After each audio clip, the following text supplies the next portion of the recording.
I think that we are rapidly being passed by, unfortunately. I mean, I want to always believe that we're number one, but I think we will be a distant second very soon. I think that the U.S. will always be a superpower, and the reason for that is because we have a capitalist economy, we have a very strong military, and we're stable politically. I definitely don't see the U.S. Becoming the powerhouse that it once was. I definitely see it. I kind of see China and the U.S. maybe balancing each other out. In 20 years, I think it'll be either equal or maybe China will have a little bit of a lead on us. It's almost like we're standing still. We're not going backwards, which is a good thing, but we're going forward very slowly.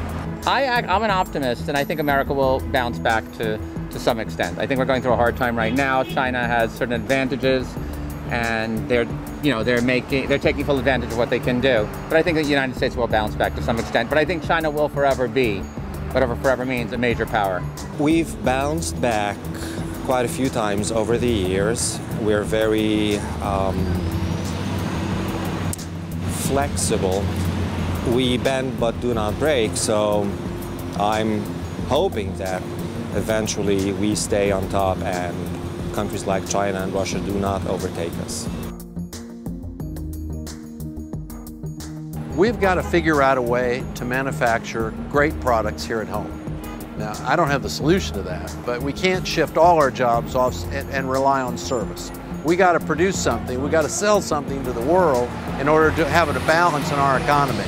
Obviously, the manufacturing side, my friend here had a company that's been around for 150 years, and there are not that many of those around anymore. And a lot of our manufacturing has gone overseas because of the labor force.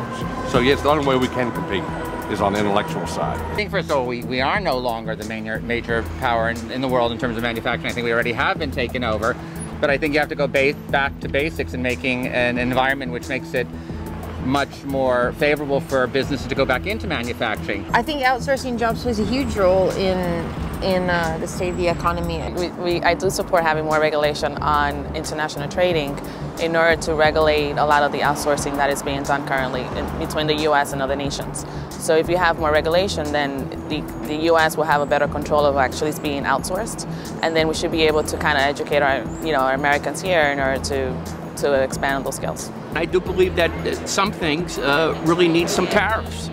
We do have to bring back tariffs to protect certain industries, like our car industry, like many of our basic things like steel. Our textile industry is severely being tried. The U.S. becoming, I guess, gaining strength back in manufacturing. I don't know about that because, definitely most of our jobs have gone overseas to China. I mean, because if you can pay someone 6 cents an hour versus minimum wage at $6.25, the smart CEO is going to go with China. I'd like to see the legislative branch, particularly with the change with the Republican dominance now that's coming in the legislature.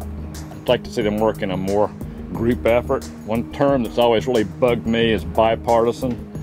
I'd like to see things done in a nonpartisan way. I'd like to see people govern instead of fighting back and forth. No, I think they should try to work with the president. It's like a good sandwich, okay? Peanut butter and jelly.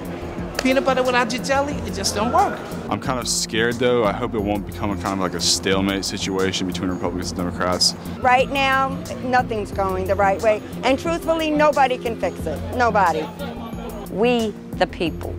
When did it become I, the Democrat, or I, the Republican?